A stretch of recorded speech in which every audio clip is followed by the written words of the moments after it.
Hello everyone, my name is Nannet and I'm going to talk to you about much smaller animals than you've heard about. You heard about lions, elephants, but I'm going to talk to you about ticks.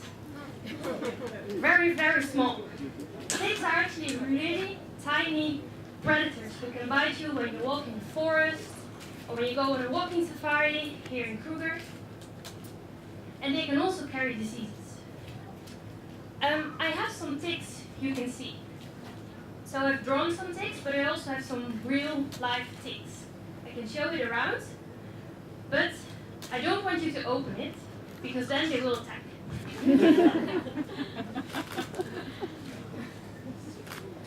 So like I said, ticks can give you a disease. When they bite you, you can get a disease from them. Not every tick, but some of them. In Europe, the most known disease is Lyme disease. And here in South Africa, it's tick bite fever. And those diseases, they can be really deadly if you're not quick enough to find out that you have the disease.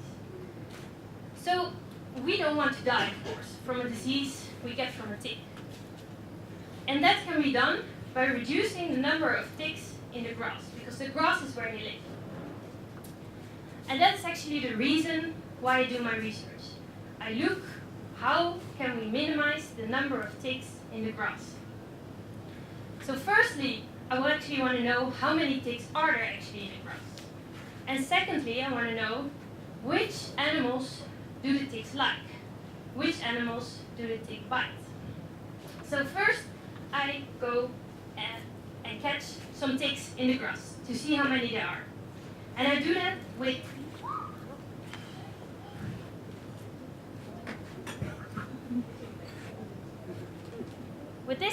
this towel. So I put this towel on the ground, and ticks are actually really stupid. Because when they have this towel on the ground, they think, hey, there's an animal on top of me. I have to hold on to it and get some blood from it. So if I drag it a couple of meters, a lot of ticks who are there, they think it's an animal and hold on to it.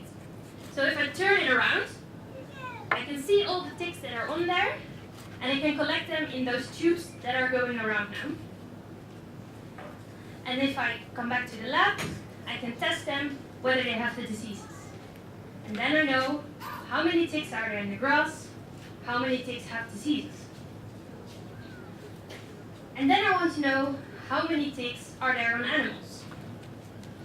So I've done a study in Europe with these 5 animals.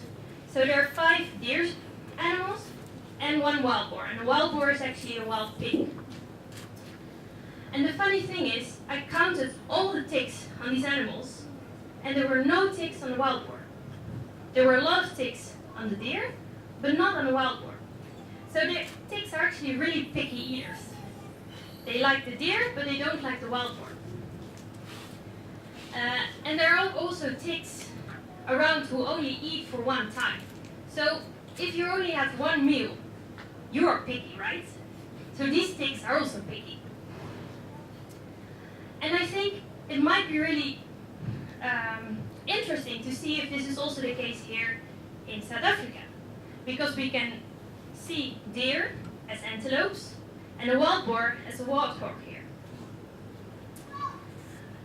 What I want to finish off with is to give you a take-home message. If you're going out in the forest again, or going walking in the grass. Because like I said, ticks also bite humans. Because sometimes they make a mistake. And then, it's very good to check yourself in the end of the day, so you don't have to check if you have ticks, and if you have ticks, take them off you, and then you're fairly safe for the diseases. So I'll give the microphone to my colleague now.